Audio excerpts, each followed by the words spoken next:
What's up? This is Chris Rubio of Rubio Long Snapping. This is Real Talk with Rubio, episode, segment, edition 4, whatever you want to talk. We've got the great Liam McCullough. Liam, what is going on? You've had an interesting last 36 hours.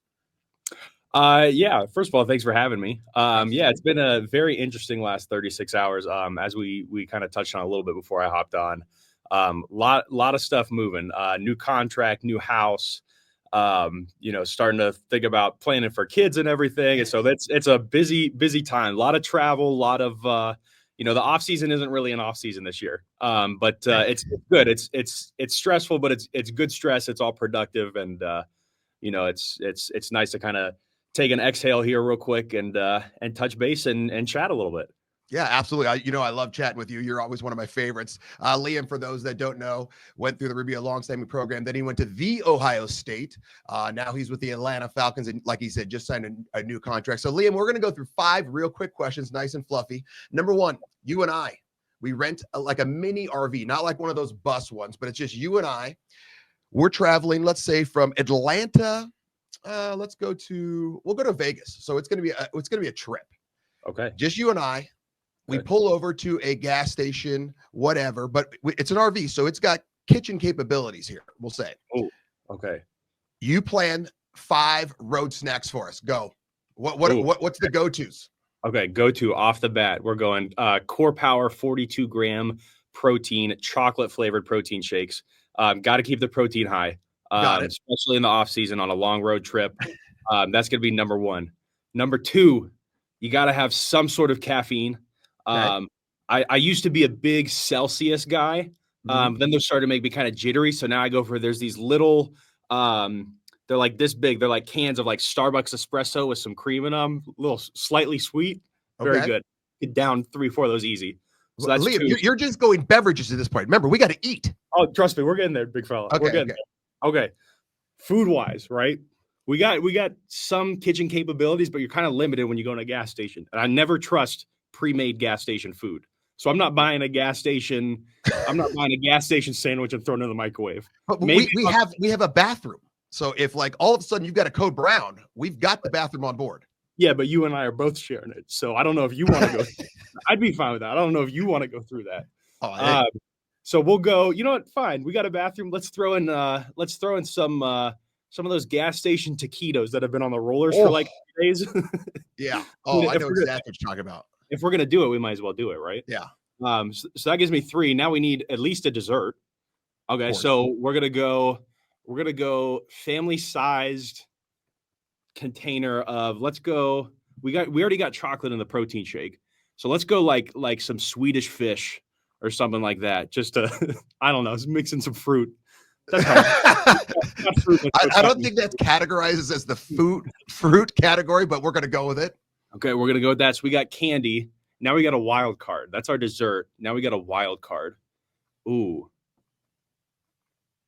Wild card, we're going to go. Now I'm drawing a blank. We got the main food groups covered. So now, I mean. Well, when I spoke to Ballinger, he was all about chips. You've chosen nothing salty, really. So, I mean, are you not a salt guy? I am a salt guy, and I feel a little embarrassed now that I left out the saltiness category. So let's go salty. Let's go.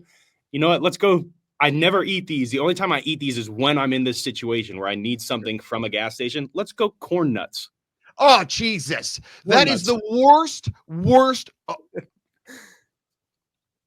Okay. Let me explain to you how poor a decision that is. Number 1, corn nuts smell like ass. They stink. They're going to stink up the entire motorhome. Okay. I thought this wasn't a motorhome. This is just like a little dinky RV. Well, yeah, but still, that's even worse. You're selling my point even more now. Number 2, they're obnoxiously loud. And I'm not one of those guys that can hear people chewing, but I mean, it's like chewing on broken glass.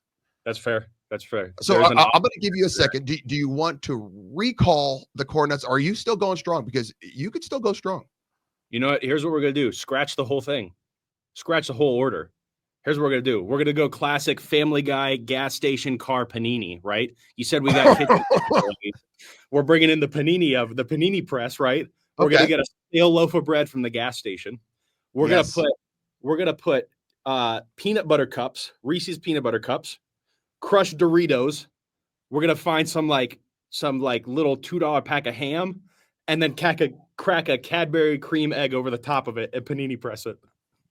I don't know if I want to hug you right now or stop recording immediately, because that just took me on a food journey that I was not ready for, but yet now I want to be on it.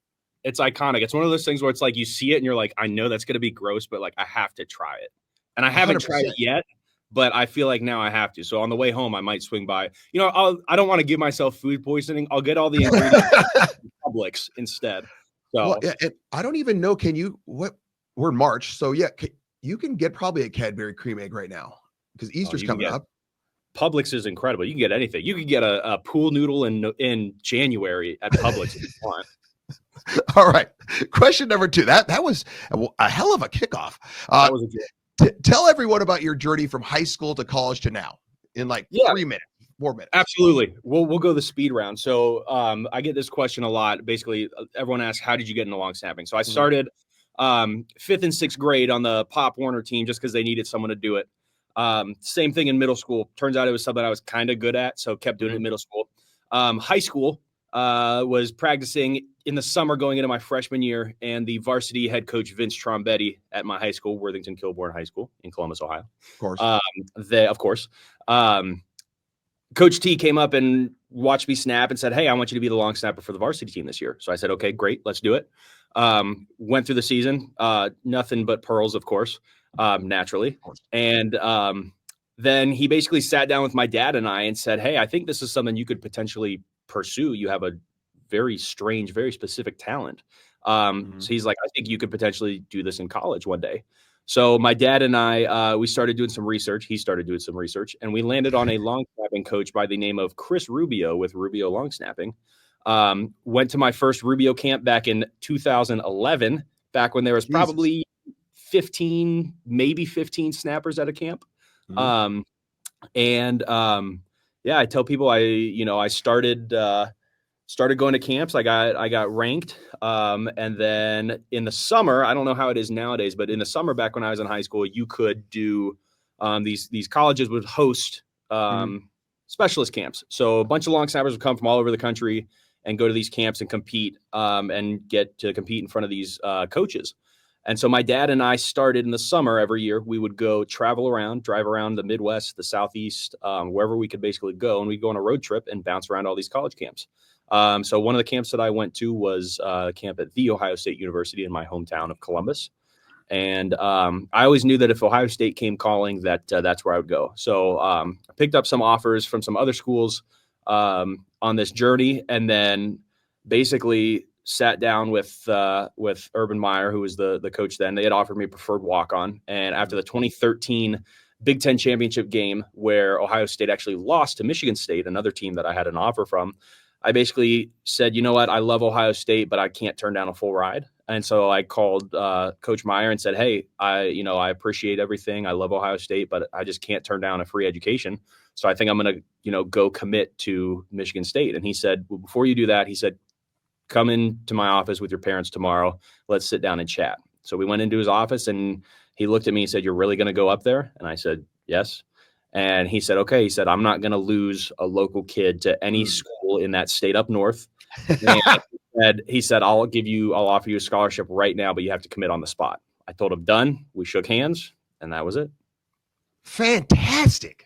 So that's the speed version. I left out a lot of training in the middle, a lot of Rubio camps in the middle of that. A lot of Rubio camps, a lot of training. But you went the route where you are obviously a great long snapper, but you're obviously a very, very excellent human being. And I think things like that and your ability to speak, because those have known Liam as long as I have, as we're saying, like 13 years, 14 years at this point, you've been able to speak like this since that time. I mean, you were one of those kids that sometimes at the camps I'd have to say, Liam, all right, shut up. Let's just get back to work. And but that sold you. And I think your personality has helped you along the entire time. I appreciate that. That was one thing that my parents instilled in me early on was, being able to to talk to people, because my dad always told me from a young age, whatever business you're in the people business, or you're in sales. So you're always going to be selling yourself. So I just feel like a lot of people nowadays are so, not even that they're non-confrontational, they're just uncomfortable having a conversation with someone. And I feel like I'm always the type of person that, like, one, I could go up and have a conversation with anybody, but at the same time, you also, you never know what someone's going through. So you having a conversation with them and having a productive or nice conversation with someone, as opposed to, giving someone a dirty look, or, not taking the time or whatever, that could be, you never know. You never know what someone's going through. That could be, someone that helps them get through the day, or that, makes their day or their week. Yeah, So absolutely. Question 3, tell us about how you've overcome, or tell us a hard time in your life and then how you overcame it. Okay. Yeah. Real easy off the top of my head. So I've been very blessed to be here in Atlanta with the Falcons for 3 years. As we mentioned earlier, just signed yesterday to be here for another 4 years. But my path to the NFL was not that easy. I didn't get drafted coming out of college. I came out during COVID. So the NFL Combine was a weird situation. My pro day got canceled, and I didn't have any visits anywhere. I didn't have anyone come visit me. Everything was socially distanced. So I had to film all of my workouts, all of my combine drills, my snapping workouts, everything, and post them on YouTube. So when a coach would call me and say, "What have you been doing?" I'd send him a link to my YouTube page, and he'd have access to see, how I've been training and what I've been doing. So that was very difficult. It actually took me 3 years to get into the NFL and land on a team. And there were times where, I had signed futures contracts, and I would spend an off season, in Vegas with the Raiders, or I'd be in fall camp in Pittsburgh with the Steelers, and then back to Vegas. And this whole process of signing and then getting cut, signing, getting cut, signing, getting cut, and never sticking anywhere.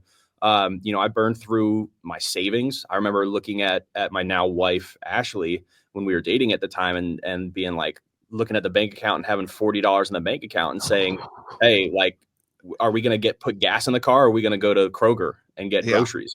And we had a lot of help. We had a lot of people that supported us during that time. But it was tough. It was hard. And I got very close to giving up long snapping. And if you would have told me, 5-6 years ago that I would have been here in Atlanta building a career, I would have probably laughed at you. But see, and the best part is you appreciate it so much more now, because you've gone through the days of, okay, we're going to have Kraft mac and cheese again tonight, or we're going to split this panini. Yeah. And that's why gas station car panini. Yeah. That's why I love, like, whenever I'm going through something really negative, I always think to myself, well, this is going to make one hell of a bar story at some time. Yeah, absolutely. Absolutely. Okay. So question 4, you played college football at the very, very high level. You're obviously playing NFL, which is the highest level. Long snappers want to know, how does Liam McCullough handle stress? That's another very good question. And it's something that hasn't come without its work. I've gotten to a point now where, in my mind, I've snapped a football so many times that it's, I don't even think about it. So I, as opposed to, there's so much at the NFL level too. You have to not only snap, you have to, obviously get up and block. You got to read a defense pre-snap. You got to read a defense post-snap, handle loopers, crosses, twists, all that stuff. Someone coming, bull rushing you head on, then you got to worry about coverage. And there's so many other things that go into it at this point. Snapping is almost like a reflex. But in terms of big pressure situations, I just, I think at out in Vegas, when I was at the Vegas camp a couple weeks ago, I had someone ask me that question, and I said, you almost live for those pressure situations now, because I go out and I've snapped a ball so many times that I get more excited about the moment. I know that I'm going to do my job. I know that my holder, my punter, Bradley Pinion, is going to put the ball down, and that our kicker, Young Wei Koo, is going to make the kick. So I almost get excited now. I don't feel the pressure. I feel excitement. I hope it comes down to us. I hope we get an opportunity to hit a game-winning field goal, because I know that I'm going to put the ball where it needs to be. I know my holder is going to put the ball where it needs to be, and I know my kicker is going to put it through the uprights, and then we're going to celebrate. So if it gets into our hands, I don't feel the pressure. I don't feel nervous. Oh, what if I mess up? I know what the result's going to be. So I love that confidence so much. It warms my heart because it's one of those things that I preach all the time. I do it on the hashtags, toe the line, toe the line, toe the line. Because right now, if someone just popped this on right now, they'd be like, oh my God. They could look at it two ways. Like, holy hell, that guy is super confident. That's the way I look at it. Yeah. Or someone could look at it and go, oh my God, he is so cocky.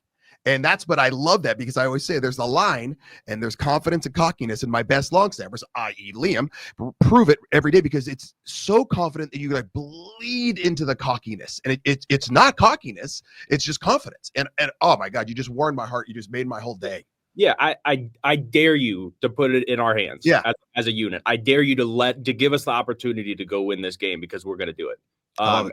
That also, to be very brief, that didn't start, or that process started a long time ago. One of the things you used to preach to the parents at the Rubio camps back in the day was you would tell us to go into a sporting goods store and have your dad toss you a ball off the wall and say, snap me this football in the middle of the aisle.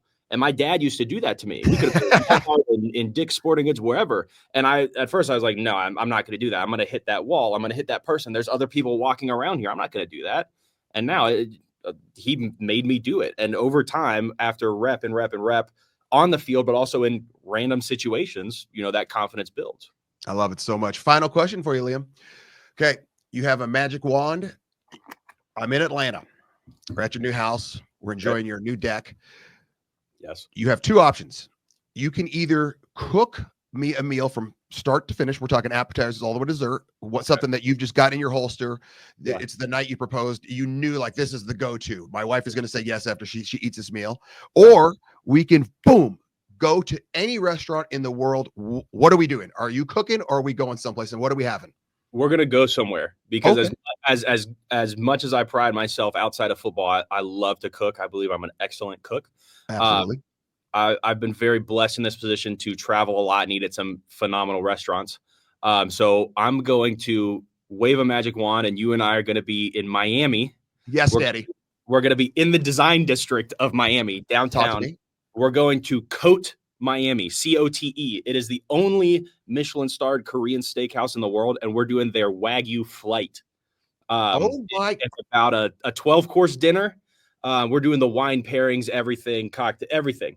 And it is, they bring it out on this platter, right? You got the little grill in the middle of the table. They bring out this platter, this wooden block, and it's got like 8 different types of meat, maybe 10 or 12 actually, going all the way from like the lowest quality is USDA prime, and we're going up from there. So then you're going into the Australian Wagyu and the American Wagyu, and then up and up and up, and then Japanese Wagyu, and then Kobe beef and Miyazaki Prefecture, and you're getting down to the villages, and they bring out the certificates to show you this is the cattle that this steak is coming from, and then there's dessert on top of that. So that's where we're going. Okay, that was a journey. I'm assuming these cuts of meat are done medium rare to rare. At a place like that, you tell them however the chef recommends, and they come and they cook it for you on your table in front of you. But yeah, medium rare to rare, just a quick sear, and just a little. They cook it just enough so that fat in between just melts out into the meat. I'm assuming no sauces are even needed. They're not needed, but they are provided. The sauces, the side dishes, they're they just bring it out. If you run out of something, they bring you more. I'm assuming after we finish this, I'm going to have so much food in my system that I'm going to have meat sweats like a real fat kid. Of course, but in the best way. In the best way. It's not like you're going to the Golden Corral and there's a piece of sirloin and you just go, which I still love to do that. And I'm going back and back and back for second, thirds, fourths, fifths. It's a different type of food coma. It's to be honest, it's a little egregious, but you got to do it at least once. If loving that meal is wrong, I don't want to be right. Liam, I can't thank you enough, my man. Congratulations once again. Give your wife a big hug for me. Everyone, this is Liam McCullough. Thank you guys so much. Thanks for having me, Rubio.